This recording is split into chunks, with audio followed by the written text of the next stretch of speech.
Hello, everyone. Welcome to the Chicago Justice Show. Want to change? There we go. Okay. Thank you so much for being here. We really appreciate it, spending some of your Friday evening with us. I'm your host, Tracy Siska. I am also the executive director of the Chicago Justice Project.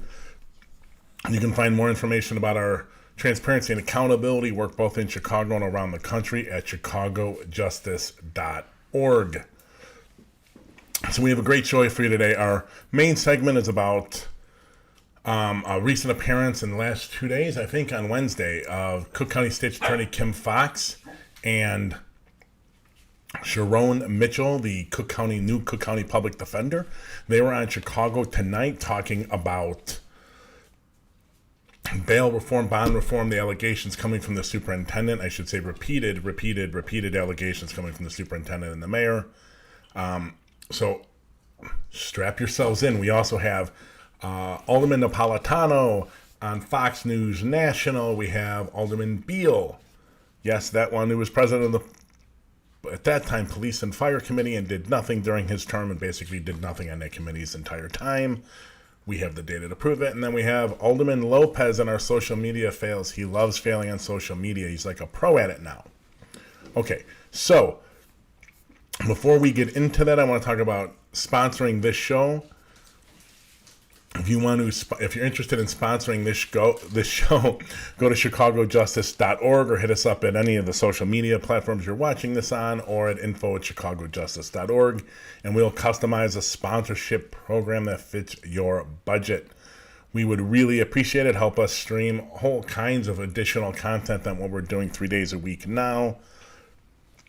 I'm hopefully going to be starting to stream the police board meetings every third Thursday of the month soon. So hopefully we'll be able to add that, but we need your help in sponsoring those efforts. Okay, we're going to go to our first segment here. Now let me give you some context. Bond reform started in 2017, ladies and gentlemen. Crime didn't go up in 17. Crime didn't go up in 18. Crime didn't go up in 19. Now all of a sudden with the pandemic, violent crime, shootings have gone up in all the major cities and pretty much all the cities around the country.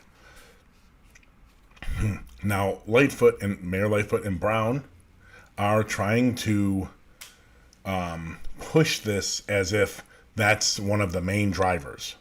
People being out on bond reform, out on bail. And some of them are accused of murder. Now, a couple things, as I've said this many times on this show. Bail was meant to make sure people show up to court.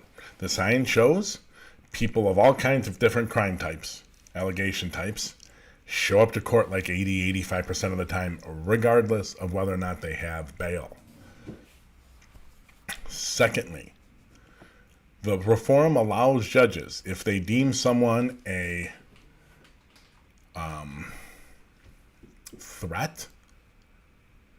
serious threat to the community, they can remand them. Other than that, they have to give them an affordable bail. The principle behind bail reform is simple. A rich person should not get out of jail for something that a poor person has to sit in and wait for their trial. The police, the politicians, they know like that. They want everyone possible sitting in jail because they refuse to take responsibility. It's not so much the police, but to a certain degree the police, but the politicians refuse to take responsibility for their votes and their policies and practices that are creating the circumstances in these communities that are driving violence. I've talked about it 100 times. So Brown and Lightfoot have been going off and off and off. We had the 4th of July weekend. We had the city council meeting before the 4th of July weekend. Then after, and the 4th of July weekend was a disaster in Chicago. No surprise. They're never very good in Chicago, really. And they came out firing both barrels at the court. And they're starting to try to back down against the state's attorney because the state's attorney has the data to prove that it's not bond reform and not people out on electronic monitoring or out on bail that are committing these gun offenses. Does it mean none of them commit gun offenses? No, it just means the number is so small to not meaningfully contribute to the spike in violence in Chicago. So if you listen carefully over the last week or two, they're starting to get away from attacking Kim Foxx and starting to go more towards the courts. So, real quick. Oh no, let's go to clip one. This is about Superintendent Brown and what he had to say about the courts. And they played this on Chicago Tonight, and I think it's really interesting. So we're going to play it in about a minute and a half, and then we're going to come back and discuss. Yesterday, Chicago Police Superintendent David Brown spoke about this weekend's violence in the courts. Here he is. I hear a lot about what the state's attorney is doing. She charged these people with murder that we brought before them, that we've arrested. And the courts released them back into the community, creating an unsafe environment for all of us in the crowd when retaliation occurs, when street justice occurs. Kim Foxx, what's your reaction to that statement? Well, listen, we do charge people with crimes, and judges have to make a determination based on the facts of the present case, someone's background, and their assessment of their risk. And the reality is the Constitution has to guide those determinations. And the Constitution says the judges have to set bail that's affordable. And lost in the conversation is the fact that there are truly thousands of people who are out on bail or electronic monitoring now. And as PD Mitchell just said, the numbers don't substantiate the claims that the police chief has made. As horrifying, as horrific this past weekend was, and for the loss of life in the communities that have been disrupted and generations that have lost family members, we also must recognize, as heartbreaking as that is, that we have to tell the truth about what the data shows and what these policies are doing. Okay, so there's the superintendent. One thing the mayor and the superintendent are really, really good at is pointing fingers at others. That has been, to some degree, their whole public relations strategy, if that's what you call this thing, about crime and violence. It's all about pointing fingers. That's what they like to do. The mayor, I mean, it's horrible. We're still coming out of the pandemic, although cases are rising a little bit in Chicago with the Delta variant. There haven't been meaningful, significant structural change to what's going on in the city to change the circumstances in these communities. It's just not what they're interested in doing. And so thus you have a police department that is incapable of doing what it needs to do because they don't have the tools. They can't change the circumstances in these communities. Once again, I'll say it. They get far too much of the credit when crime goes down and far too much of the blame when crime goes up. Remember that. But Brown here is just propaganda, lying. It's all BS. This is what he did in Dallas, and he brought it to Chicago. Once again, he was a horrific pick. So now we're going to get to our second clip in this segment, which is Lightfoot. And this one, Lightfoot complaining about the courts. And this runs about 2 minutes. I'll see you on the other side. So we also heard from the mayor on this a couple of weeks ago as well. Here's what she said. Cook County has to open up for criminal trials. The Chicago Police Department is doing its part. It's investigating, it's being proactive, it's arresting people and bringing them to justice, but then the cases sit and sit and sit. And we have way too many people out on pretrial release because the courts are effectively closed. So on June 21st there, the mayor saying courts have not been opened, but while jury trials were suspended during the pandemic, we know that Cook County courts reopened that or started those jury trials back up in March. Criminal courts were open at the time that the mayor said this. Sharon Mitchell, to you again, why do you think the mayor continues to push this particular message? Well, listen, I think that we put both the mayor and the police superintendent in a bad place. We assume that they are going to solve this gun violence problem with the snap of the finger. We're looking at the courts or the police to solve a problem that we've seen exists across the entire country. Cities from California to New York, everywhere in between, whether we have Republican or Democratic leadership, have not been able to stem the tide of gun violence. And the reality of the situation is that we want more different results. If we want to actually see more peace, we will have to reevaluate how we approach gun violence. Listen, we spend about $4 billion as a region every year on responses to gun violence. things that happen after someone is shot. For instance, police and prosecutors, court systems, and the like. We spend about $150 million on actually solving conflicts and stopping conflicts before they're happening. Until we address that ratio, we will continue to get the same results we've seen year after year after year. Okay, so the crime lab, which, by the way, is incredibly police-friendly. It's so police-friendly. One of their top officials, Jens Ludwig, wrote a horrible, despicable voodoo academics piece for Rahm about how mandatory minimums need to be put in for gun offenders. So much so that he told me on a phone call when I tried to get him out to Joliet, where I taught, that he wouldn't talk about it anymore publicly. That's how a piece of crap that was. And they've done research to prove that it isn't bail reform. It isn't people out on bail. It isn't bail reform driving the violence. Then on top of that, you have another university filled with two professors, Don Steeman and Dave Olson, from Loyola University's Criminal Justice Criminology Department, who did another independent analysis of it. They did theirs, I think, for some organization in New York. It wasn't paid for by the county. They did their own analysis and proved it wasn't bail reform or bond reform. That isn't enough for the superintendent. He, if you get, is very much like Trump, very much also like McCarthy and a bunch of the past superintendents. They will never let a fact stand in their way of their agenda. This violence is not, ladies and gentlemen, look at me, is not driven by bail reform. It is not. You know how I know? Because crime is up in violence is up in almost every major city, and just about every city in the country is experiencing gun violence issues. How could it be bail reform? There's only bail reform in so many of those cities. It can't be. It can't be the main driver. But Brown wants to point fingers because his strategies are not working. Now, I don't think there's much the police can do, to be honest, really. But Brown will lie to you and tell you he can. So he's got to take the pain when he says he can do it for not doing it. So I have no sympathy for the man. I have no sympathy for the mayor either. They keep spinning this and trying to point the fingers at other people. This is just how they do their thing. Crime is going to go down. Bail reform is going to stay in place, and crime is going to go down in Chicago as the pandemic continues to wane.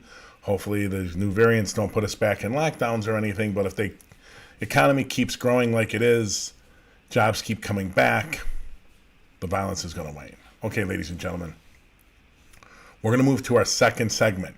This is Alderman Napolitano, Chicago's North Side, an ex-cop.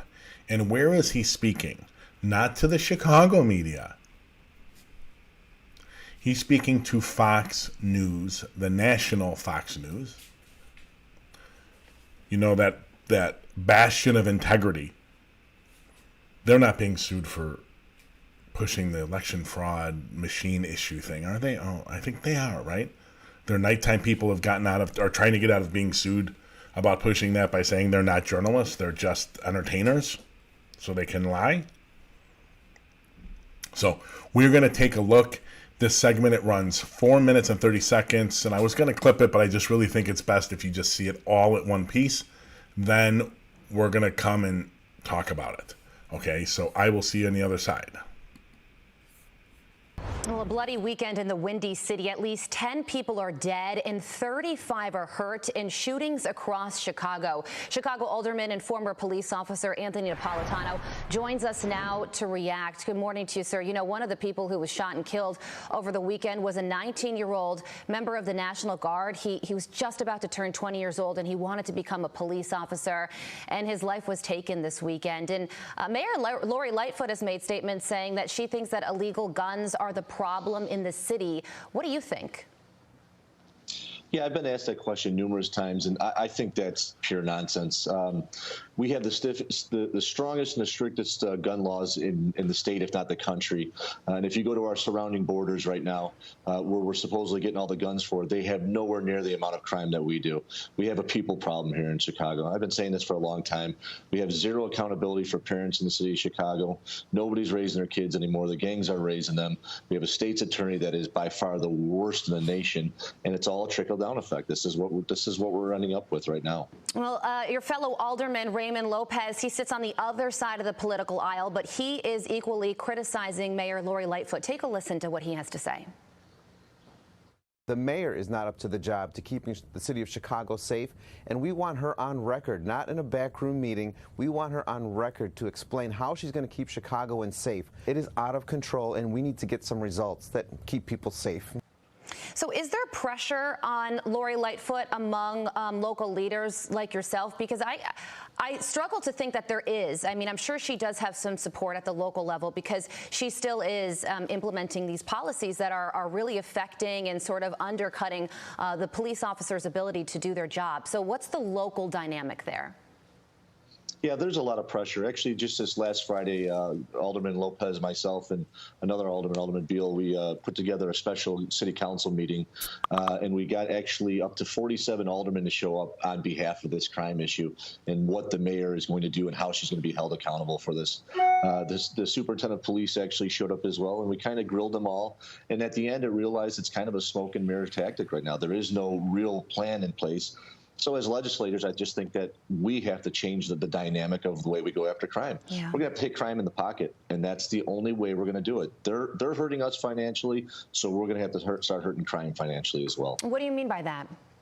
So everything that we do as far as our officers, when they arrest these criminals, these handguns, these people on the street, these wildings that are looting and destroying our city, pretty much when they hit the cell, they're out within a couple hours because we have the worst state's attorney in the country, wants to prosecute nobody. So as legislators, if we start changing the way our city ordinances are written, we could start hitting criminals in the pocket on behalf of what crimes they're committing in the city of Chicago alone. State's attorney could drop all of her charges every day of the week like she's been doing, but we should take care of it more at the local level, and that's a way that we could start curbing crime here. Yeah, interesting. And it's a tactic that a couple of us are, yeah, we're excited about it. Okay, yeah, and you know, just to be fair to the mayor, this is a problem that does predate her. So you're saying that there could possibly be a financial solution to it. You were a police officer. What sort of issues are police officers facing now that you weren't when you were on the beat? We weren't afraid to be the police, and I don't mean that to slight the police officers. They love being the police.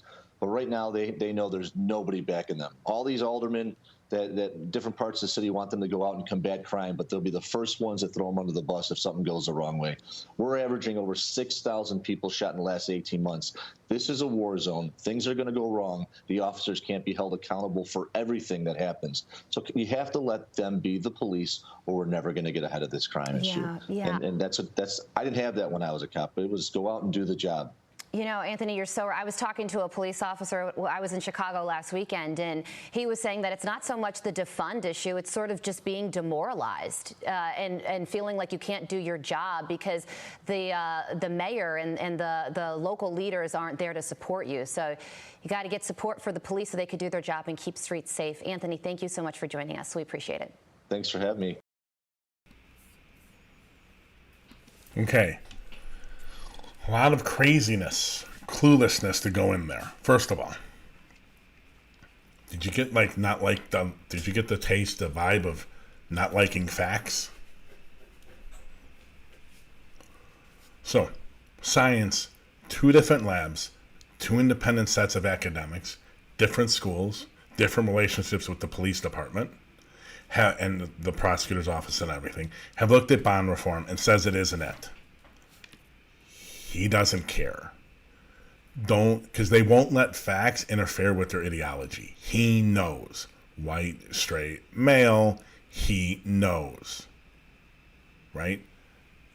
Do you get Trumper in there? He knows. He just knows. Don't worry about what the experts say. The experts are always wrong. He knows. So, let's talk about the propaganda. Strictest gun laws in the country. BS. That's bullshit. Plain and simple, ladies and gentlemen. Why do I know? Because the strict law that they're talking about is a city ordinance. It never even gets prosecuted. Never. They charge it and then they drop it. Because unlawful use of a weapon, the state law has much more serious consequences. The city law is propaganda. It was there for Mayor Daley and the others before him to say we have strict gun laws. That law is meaningless. And he's an alderman and a cop, and he should know both, but he doesn't. He does know, he's just lying. That's what he does. Now, tell me again, let me ask you the question, ladies and gentlemen. What sense does it make for a cop to be pro-Second Amendment? How is it safe for cops who the vast majority of, or a huge majority of their calls when there's anything to do with violence is domestic violence and domestic disturbances, going into homes where they don't know whether or not there's a gun in there? How is that safe for them? They don't care. They don't care. They just want everyone to have. They want all white people especially to have guns. He says it's not guns. Indiana's got the loose laws, and look, they don't have the violence. Well, yes, your urban areas, baby, in Indiana do have the violence. Gary was the murder capital of the world for God knows how long. No. That is just wrong. It's just that 98% of Indiana is rural. You can't compare rural and urban. It just doesn't work.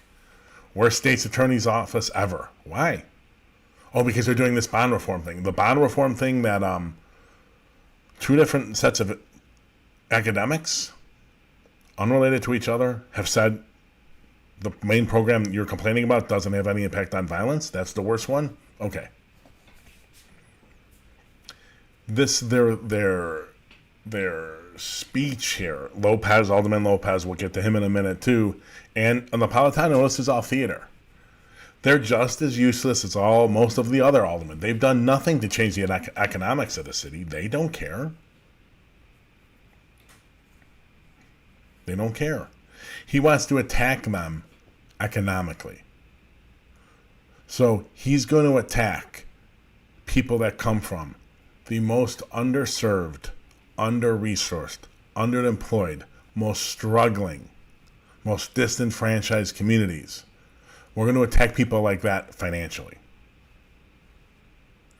Think about it a minute, people. Think about it. If you're willing to go do a drive-by and worried about retaliation from whoever you tried to do the drive-by, are you going to worry that you got a $1,000 fine for that offense from the city? And if you have no money, Alderman Napolitano, there's a thing called judgment proof. There's a phrase. You should go learn it, which means when you're broke and you have no resources, the financial penalties that you can place on those people are meaningless. Are meaningless. This is just all so stupid. It's all stupid. This is, and also, ladies and gentlemen, don't be fooled for a minute. This is Napolitano fighting any effort to put in any kind of police accountability. He seems to be fine with the Laquan McDonald murder, and we can go on and on and on and on about the corruption in the city, in the police department. He must be fine with all of it. I don't know what to say, but this is all theater about not wanting to put in accountability. He doesn't want any accountability for the cops of any kind ever for anything.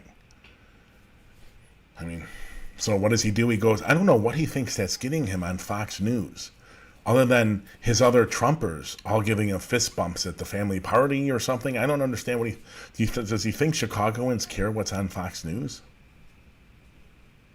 I don't understand. I don't understand the political calculus there. Who am I? Okay, so our next segment, let's not go too far down the road. Instead of Fox National, we're going to Fox Local. This is Mike Flannery in this piece, the journalist. I guess we still got to kind of call him that. I wouldn't really call him that, but anymore. Most parties gone off the deep end. Him and Greg Hines were complaining, I think in August, at a press conference that Fox did to push back at what the mayor and Brown were talking about it being this is August of last year. The reason we had a second surge in the unrest is because the prosecutor's office hasn't put people, prosecuted people. As if prosecutions from May to August take only a couple of months. Yep, that would have been, jury trial, seated, selected, trial goes, only in a couple months. Happens all the time. If only one of them had experience, Brown, 30 years as a police officer, I think he'd know that. Yeah, he did. He was lying. And let's see, Lightfoot. Oh, that's right, she's an assistant U.S. attorney. She knows that too. So, in fact, they were both lying. But anyways, Fox holds a press conference to push back, and Mike Flannery and Greg Hines, they're very similar now.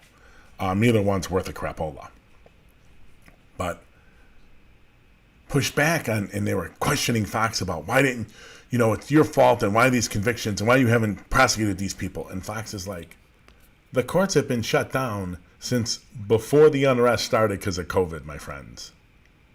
They're just now about to start opening up. How are we supposed to prosecute anyone? What are you talking about? Now, the biggest problem is these two, Flannery and Hines, bought the bullshit from Lightfoot and Superintendent Brown. They should have known the courts were closed. If they're going to go to that press conference, both of them, and they're going to do those questions, they should have known that. But once again, you're talking about white males that don't let facts stand in the way of their ideology. So they took what was fed to them by the mayor, hook, line, and sinker, and the superintendent went and got, they were going to get Fox. Show how tough a journalist they are. Asking her, pushing her, to get her to explain why she didn't get convictions on people in like 3 months from the original unrest. In 3 months, while the courts were completely shut down from before the unrest happened till they were just starting to open. I don't think they had opened up yet. It's the dumbest question in the history of the world. They should have been fired. As soon as they got back to their jobs, they should have been fired. Or maybe just called up on the phone by their bosses and terminated right there and there. You don't go to that press conference without knowing that answer. And you don't ask such a stupid question. Also, both those guys, they're old. They're old. They know it takes more than 3 months to prosecute someone. We have people that sit in Cook County Jail 2, 3, 4, 5 years before they get their day in court. They were expecting them to be convicted within 3 months? No, they fed the bullshit by Lori Lightfoot, and they just pushed it.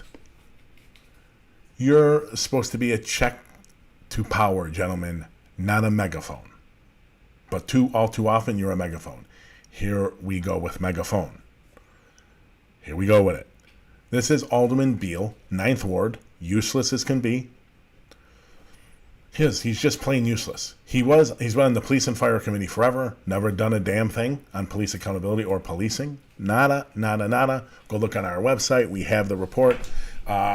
Committee on Public Safety 20-year analysis is the name. It's up there. Click on the news section. You'll get to it. Done nothing. Because like Carruthers, another useless alderman, went to prison. Beale was chairman for like a year. What did he do during that year? Nothing. What has he done the entire time he's on the committee? Nothing.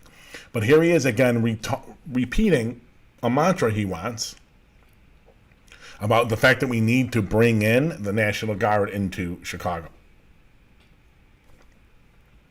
A force not trained in civil rights, a force not trained with search and seizure, a force that's not trained in just doing policing. We need to bring them in. Okay, so this one runs 157. And then I'll be back with you. Aldermen face off after the year's deadliest weekend of criminal violence. Our political editor Mike Flannery joining us now with more on this ongoing crisis. Mike. Well, Anthony and Sally, the mayor ignored the rising chorus, calling her to account for not delivering yet on campaign promises to reduce violence. The mayor did promise new help for victims and others who've been grievously hurt by the violence. I can't imagine losing your child and then feeling like your pain and your suffering isn't heard, isn't reflected. And we've got to do more as a city, and I take on that responsibility and that obligation to make sure that we are programmatically reaching out and providing more support to the victims, the survivors, and the witnesses, and we will do that. Details to come in the days ahead, the mayor said. She and Police Superintendent Brown have been critical of others in the criminal justice system. State's Attorney Kim Foxx tweeted a reply late today. Finger pointing instead of talking honestly about the violence plaguing our city doesn't help bring solutions that make our communities safer. It starts with apprehending those who pull the trigger. Police must make an arrest before a case reaches the courthouse door. A Southside alderman wants the Illinois National Guard to patrol downtown in the wake of this past weekend's unrest and violence there. We need to bring in the National Guard to secure the perimeter of downtown and to work along with the police to free up more officers to come from downtown back into the communities where we can help, flood the communities where the resources have been taken out of. Asked about Alderman Beal's proposal, Mayor Lightfoot dismissed him as a critic who, quote, likes to grandstand, and she lamented that reporters even cover him at all. She added, quote, I don't have to say anything more about him. I'm political editor Mike Flannery. All right, we're back. There's Alderman Beal. He's like a Energizer bunny. Every time there's spikes in crime, he wants to bring the National Guard in. Hey, Alderman, how about in between the spikes in crime, you propose and pass real meaningful legislation that'll bring real economic change to these communities? How about taking that TIF money, tax increment finance money, and putting it towards the communities on the south and west side? Because you're delusional if you think the National Guard coming into Chicago is suddenly going to change these communities. Delusional. That's why no one's bringing them into their cities. Because everyone knows it's delusional. It won't make a difference. These spikes come and go. They're horrible. I don't want anyone to get murdered. But can we have some rational policy making? This is just reactionary. This is him just trying to get on the news. He likes getting on the news calling for the National Guard, even though everyone else around him knows it's a joke. And when you call a flood, you want to flood communities with resources, Alderman, how about not making them people with guns? How about flooding it with economic resources? Propose something. Work with your colleagues. Get something passed. But do we expect anything from you or most of the city council on that? No, of course not. You were on police and fire for many years. I think you're still on the public safety committee, which is what it's called now. Where are all your long-term solutions, Alderman? Devoid. You're devoid of them. You just like when crime spikes. You don't like it when it spikes, but you like to say when it spikes and gets it on your news and gets you on in the paper, bring in the National Guard. Everyone knows it's wrong. That's why no one in any other city around the country has ever done it. Bring them in. You're full of Band-Aids. That's what you are. You're the Band-Aid man. How about a solution, man? How about a cure? Your lack, and you and your colleagues' lack of changing economic circumstances of these communities is why we're in the situation we're in. And we're going to be in this situation a year or 2 or 3 or 4 from now. We're going to keep repeating this. Do something. You're in the seat of power. Do something, Alderman, besides press conferences. Pass some meaningful legislation. Okay, ladies and gentlemen, we are going to take a quick break with some information about our Nation program. If you're interested in getting more info about it, cjpnation.org. And we'll be back in 1 minute to talk about a piece in the Southside Weekly about who defines a mass shooting. Join a group of engaged and committed individuals advocating for transparency and accountability in the local justice system around the country. Get engaged through crowdsourced research projects, digital activism, public policy advocacy, or become a social media ambassador. Our criminal justice system will not reform itself. Communities must demand it. Transparency can be the fuel for justice our local communities need to combat the weaponizing of data by our justice system. Transformation of our justice system cannot occur until we know exactly what they are doing and who they are doing it to. Get involved today. CJP Nation.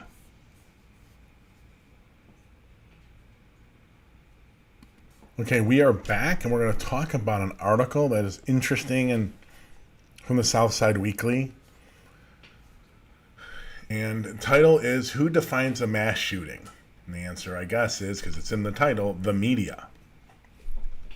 And I don't disagree, but I'm going to read some of this, and I'm going to take a counter approach to this. I'm going to argue the opposite side. I don't assume for a minute that a change in coverage is going to get us...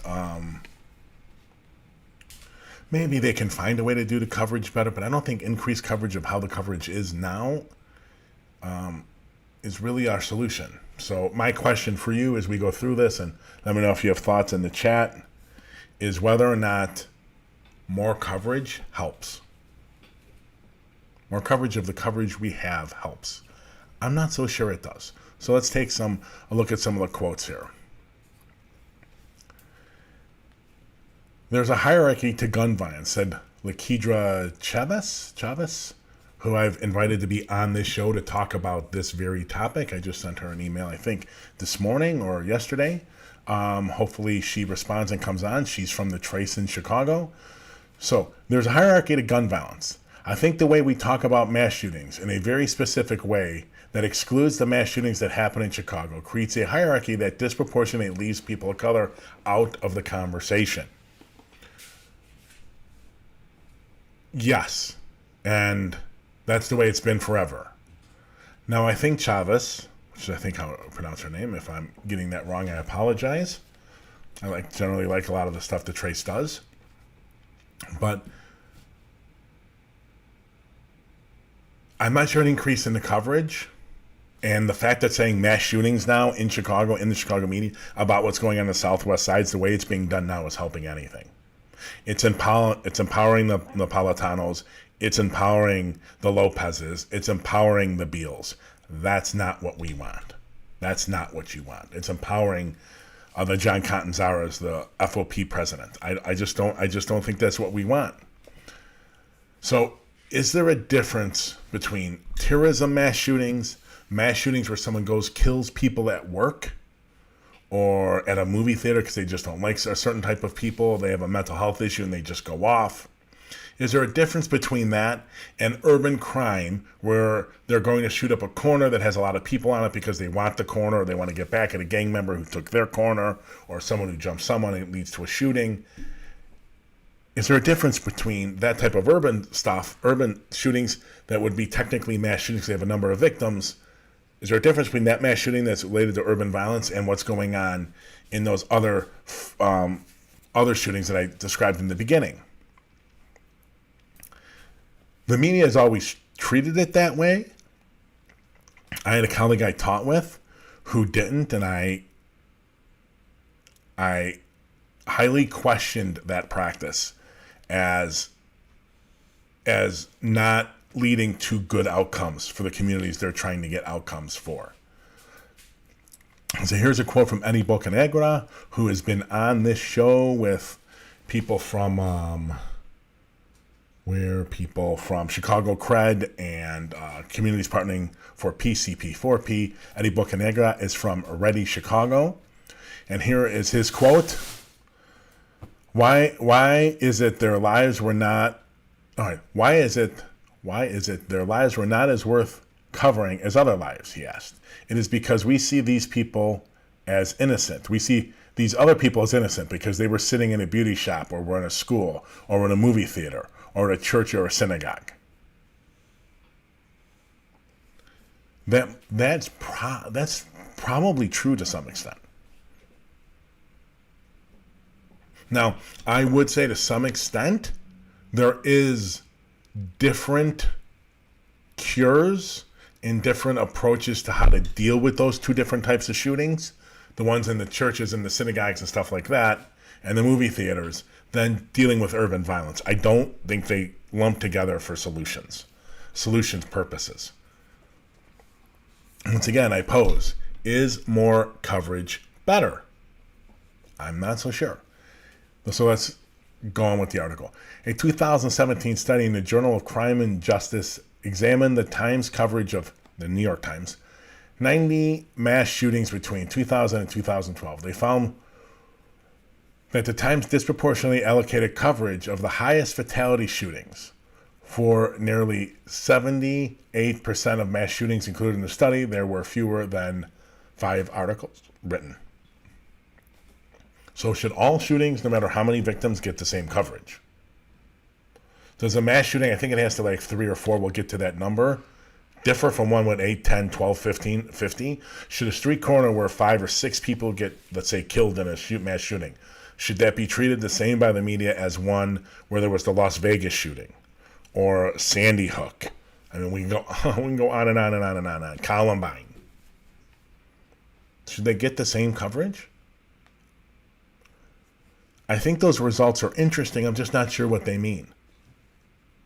Because it seems like they're saying they should all get exactly the same coverage. I'm not so sure that's true. And I'm not trying to say one set of victims is worth less. They're not. But should a single shooting get the same coverage as a shooting where one person dies get the same coverage from the media where 6 people die? Or 12 people die? Should a drive-by that kills one person in Chicago get the same coverage as the shooting that I believe it was in Inglewood, where at least 5 people have died and I think 3 other people were shot in the head? Should that get the same coverage? I think it's a good question to have, and I think it's a great discussion to have, and that's why I'm hoping to have Lakeisha Chavez on the show, because I want to have this and I want to continue it even after our conversation with her. I think it's a really interesting conversation to have. So the article continues. Coverage of mass shootings is often framed by the way a newsroom defines what constitutes one. Many newsrooms and databases such as the Violence Project use the Congressional Research Service's definition. Here's the definition. A multiple homicide incident in which 4 or more victims are murdered with firearms, not including the offenders, within one event, and at least some of the murders occurred in a public location or locations in close geographical proximity, e.g. a workplace, school, restaurant, or other public settings, and the murders are not attributed to any other underlying criminal activity or commonplace circumstance, armed robbery, criminal competition, gang involved, right? Insurance fraud, argument, or romantic triangle. Okay, they are trying to differentiate gang violence or drug market violence or turf war violence over a more randomized gun violence incident where 4 or more people die. Once again, should they all be covered the same? I'm still not convinced. And I shouldn't say convinced, I don't know the answer. So let's get to the last quote. Media attention gives our country a misunderstanding about the burden of gun violence, said Cassandra Crafasi, Deputy Director of the Johns Hopkins Center for Gun Violence Prevention and Policy. It over-accentuates these extremely rare mass shootings that are happening in these locations and underemphasizes the daily gun violence that's happening, which clouds our understanding of what effective gun solutions are to reduce gun violence in our country. I'm not so sure that's true. I think if you look at mass as the national level news, if you look at the front page of the Washington Post, New York Times, MSNBC, CNN, Fox News to some extent, they are not playing up urban violence the way they are these random shootings. There's no doubt about it. The question I have, do we want them to do it? It seems that Crafasi says yes. I'm not so sure. Now, is gun violence undercovered in any major city around this country? Maybe not in the New York Times. You don't think every television and radio and other paper in New York City is covering New York violence? I'm sure that in the middle of the New York Times, there's plenty of violence coverage. Crafasi makes it seem like she's talking about that. I'm not so sure that's true. I think to some extent, and we're coming out with a study about a month from now, maybe a little more, looking at media coverage of violence in Chicago. I'm not so sure that's true. I'm pretty sure we're going to blow, we're going to show you just how, relative to its occurrence in Chicago, even gun violence to some extent is overcovered. And I also would say totally inappropriately covered. But compared to just the most common violence that happens in our city, the most common type of violence that people are calling 911 about, it's not even close. The disproportionate level of between what's called call for service and occurrence and then media reporting, oh my God. The disparity between what's the most common and how often it gets reported is unbelievably not the case. That disparity is huge. I'm not going to leak our results to you right now, but I'm going to tell you that's coming. It's coming later this summer. And the results are staggering. Staggering. So I understand what Krifasi is talking about on the national level, but is the national level supposed to cover typical, commonplace urban violence? I don't think so. There would be filled 24 hours a day with gun violence stories. I don't think that helps. I don't think that makes the world better. Secondly, if I may, I think there probably is reason to argue that local jurisdiction, local media in cities covers it too much. And certainly covers it inappropriately. I'm going to try to get Krifasi on the show to talk about this because, again, both with her comments and Chavez's comments, I'm not sure, I'm not saying they're wrong. I think it's a great discussion to have. When we did our first study in 2013 on violence against women, a year of it, violence against women coverage in the Trib and Sun-Times, domestic violence, sexual assault coverage. Horrible, horrible results. And we tried, but unsuccessfully, to get a program started where we would take non-academic researchers and nonprofit advocates like the violence against women, domestic violence service providers, sexual assault service providers, people who work on gun violence, and put their journalists from the mainstream media through a boot camp, so they would know, like, dispel all the myths. How does this really happen? How often are these things actually occurring? What's the big picture on violence and victimization, how victims are supposed to respond, and all of that? We tried to get that funded.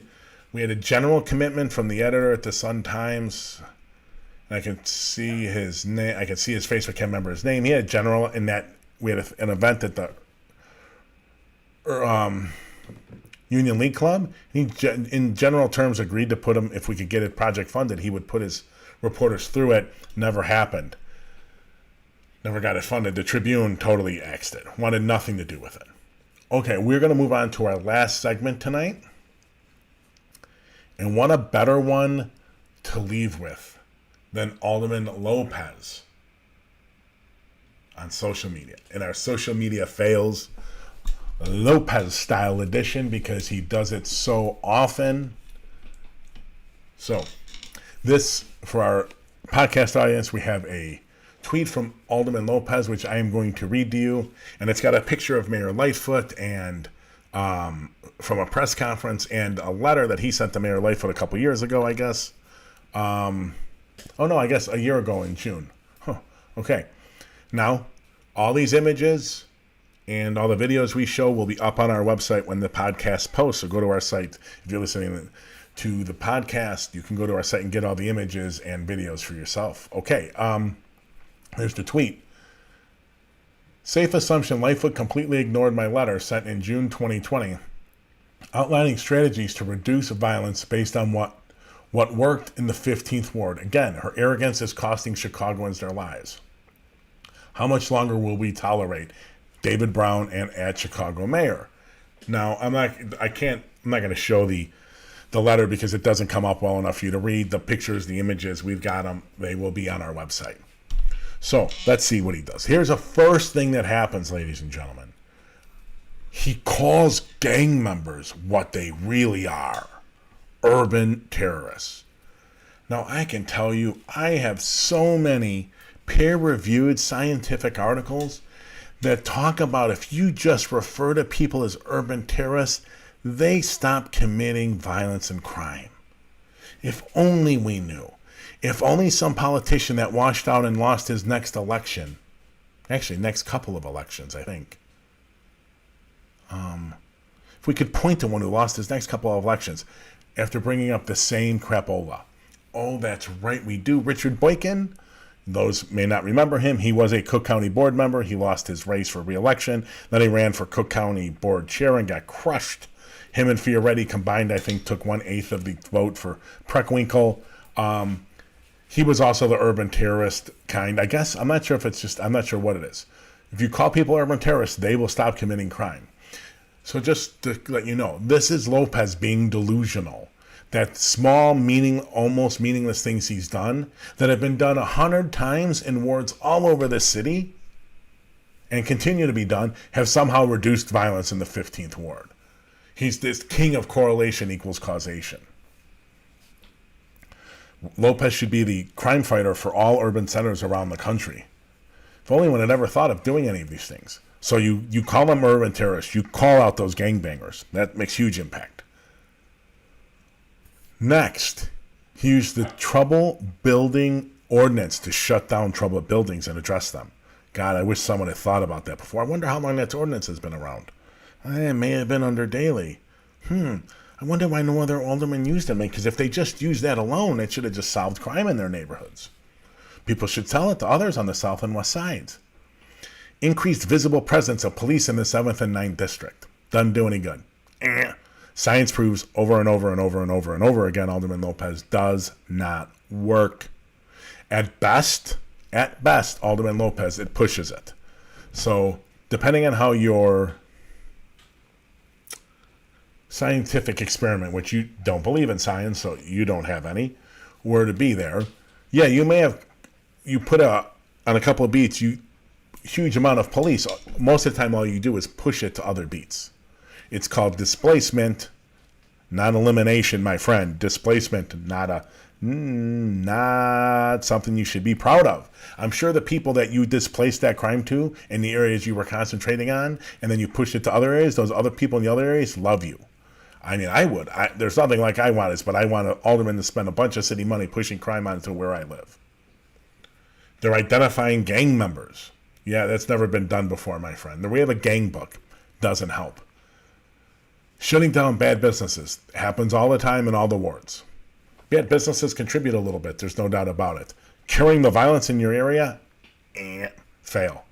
Working with Ready Chicago. Okay, that's great, but even Eddie Bocanegra said on our show, and the people from Chicago Crat and the people from CP43, Vaughn, something I can't remember their names, sorry, but said, these guys know these projects are Band-Aids. So yes, it may help a few. Ready does, no doubt, help some people. It's not a long-term solution. I'm not even sure this next one is legitimate.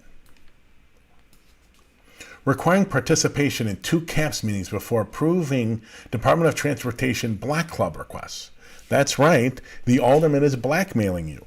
You cannot have a Black Club meeting unless I think everyone on your ward, everyone in your beat, goes to a beat meeting? Or is it just the person that signs the application? Sounds illegal and corrupt and utterly, completely, unbelievably useless. CAP's a useless program. And we have an alderman who doesn't know what the hell he's doing, pushing you into CAPS meetings. You want to know what useless it is? Look up what happened in the 14th District.